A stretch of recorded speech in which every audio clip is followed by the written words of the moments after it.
I'm a black and white photographer. I feel that specifically I use black and white for this book and for this region because of the stark contrast. If you look at the light in the morning and the evening, and I wanted to be able to separate those contrasts, yet still have incredible detail in the highlights of the scene as well as in the shadows of the scene. And today, with this as being a digital darkroom, in the analog days, you spent a lot of time and a long time developing your film to accommodate making sure that you weren't plugging up shadow detail in large landscape photographs. Using Lightroom today, a process that might take hours takes about 5 to 6 minutes to do. So it made going through and editing these images and creating them for the book a lot simpler. So that's my philosophy. I really saw this area. I don't think I could have presented the emotion that I felt in color. Color is, to me, is a layer that would add to the distraction of being able to tell the story of the picture itself, and to be able to tell the story of how that related to an ecosystem that is absolutely pristine and is very rare on our planet. So why, another reason, why did we like this region? Why the Inside Passage? We could have gone a lot of different places. This has all of the elements of, as I said, a pristine ecosystem. That means a perfect ecosystem for designing and for creating life. Everything from the tiniest fern, spore, all the way to salmon, to brown and black bears. And most importantly, it all evolves around the Tongass National Forest. And the Tongass National Forest is 17 million acres of trees that are, in some cases, 800 to 1,000-year-old trees. And I don't know, has anybody here read Richard Powers' book, The Overstory? A couple, Bobby, you have. Okay, if you think about it, trees communicate with each other.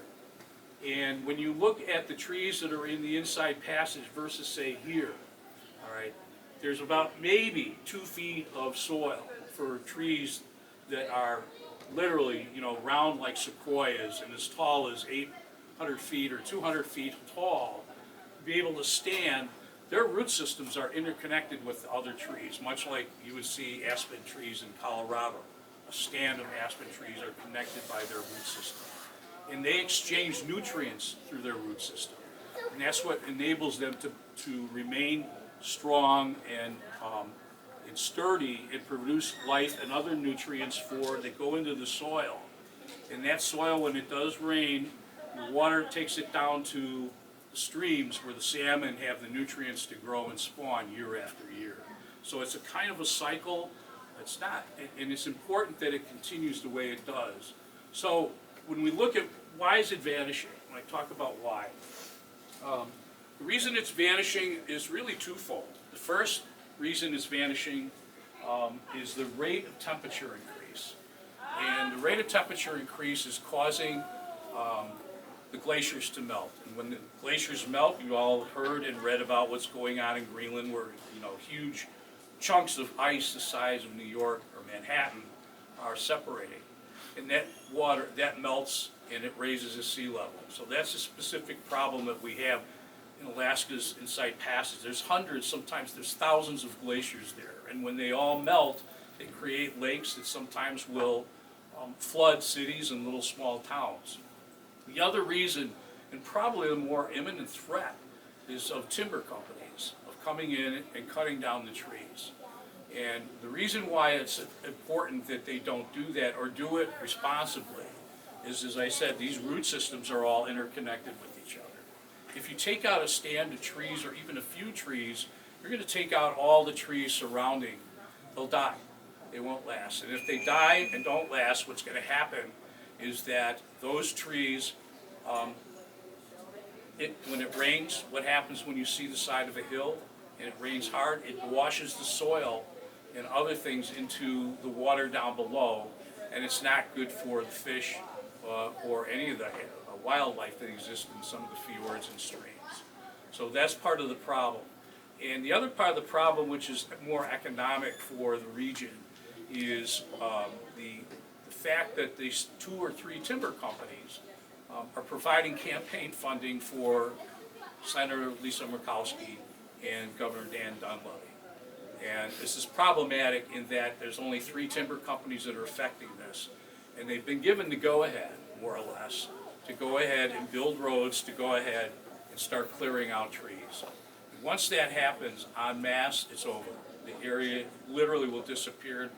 Instead of hundreds of years, it'll happen in less than 10 years. So one of the main reasons, coming back to the point of what I wanted to cover here, is why did I do this book? I didn't have to. I didn't have to. I wanted to do the book because I wanted to remember it.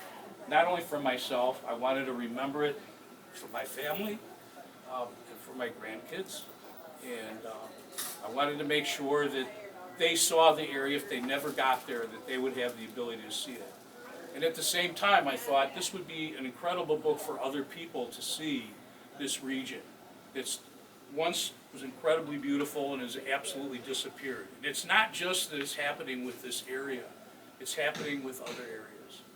Now that being said, I didn't want to make a book about global warming or the environment. There's enough of that going on. You can read about it every day, every minute, every hour. We hear about it all the time. We know what the issues are. Okay? We know that we're actually too late, right? We need to do something about it now. But there's enough said and done, or being done, about this that I didn't think I would help that effort further by making the book about climate change. But I wanted to point out and it was important in the book to talk about why the area is vanishing, and not just this area, but other areas of the planet, why they're disappearing. So that's the important thing. The second thing is, I wanted to be able to have, maybe open up people's eyes of how they treat their current environment, and maybe be a little bit more sensitive towards how to sustain your environment longer and how to make it a little bit more livable for other people as well. So those were kind of the two things. If I've accomplished that, I'll be very, very happy in my lifetime. So I'm trying to think, there's a couple other points that I wanted to make. Rose and I had talked about this for some time, and I'm trying to think here. Let me just look here. So we came back from the first trip. I know I might be jumping around a little bit. And we sat down and we looked at the pictures and we said, there is a story here. There's no doubt that there's a story to be told. And I said to myself, I can't tell the story. I'm not a writer. I'm not a storyteller. I'm a photographer. That's what I do. And so I needed to find somebody that would help do the words and create the story that would be in alignment with the photos that I took. And that was Dr. Brandon Schuler. Brandon Schuler was with us on the first trip, and we became good friends during that trip. And he was very, very helpful. He made the decision to come on board. He absolutely wanted to do it, and so we did it. But his writing took a long time. This book actually could have been done probably about 8 months ago, was what the original target date was. And there were delays as a result of that. There were also delays in getting this book out because of the fact that I wanted to have it printed, offset printed in China, and we had the tariff situation increase the cost of the book dramatically. So we ended up printing it digitally. I think it came out really, really good. Anybody that's looking at this book, I think I was very pleased with the results, and hopefully you folks will be as well. So that's kind of the story of the book. I'm trying to think if I've left anything out.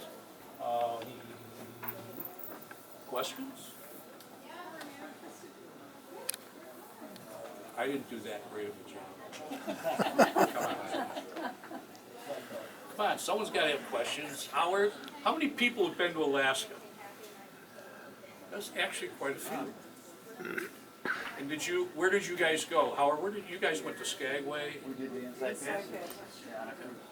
Did you take a large cruise vessel, or Walter and Janice? Yeah, we went about 25 years ago, and we actually stood on parts of the Mendenhall that you'd have a hard time standing on now, unless you had a We balloon. took a helicopter You went ride. 20 years ago? Inside Passage didn't exist In my mind. in your mind. And Chris, Steve? Oh, yes, I'm sorry. I was having a sidebar here.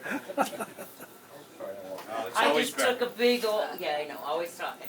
I took a big cruise ship, unfortunately, You know, there's pluses and minuses. but I took every excursion you could. I think what you're gonna see, not just in Inside Passage, but across other areas in our planet, there's a trend to go towards eco tours, which are much smaller boats. They're more intimate.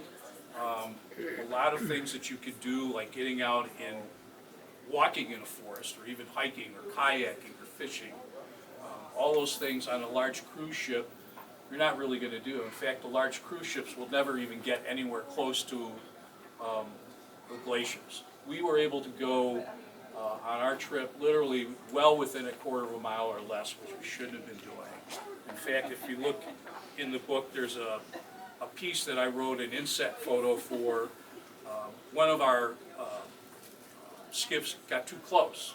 And when you get too close to a glacier, when it's 150 tons of ice literally calving off, it creates a mini tsunami. And if you're not able to position the bow of the boat into the waves, you'll be all floating or drowning in 1,200 feet of water. Fish food. Yes. Well, I don't have a question, it's really more of a comment, and, I'm involved, you know, well, nature's in my DNA, and I'm involved every day, and as you mentioned, everybody sees things on the news and digests it every day. And yet, what this book is, what this work is just extremely emotional. And I just wanted to commend you for taking that approach, because we do spend a lot of time learning and feeling guilty and searching our minds about what it is that we're going to do.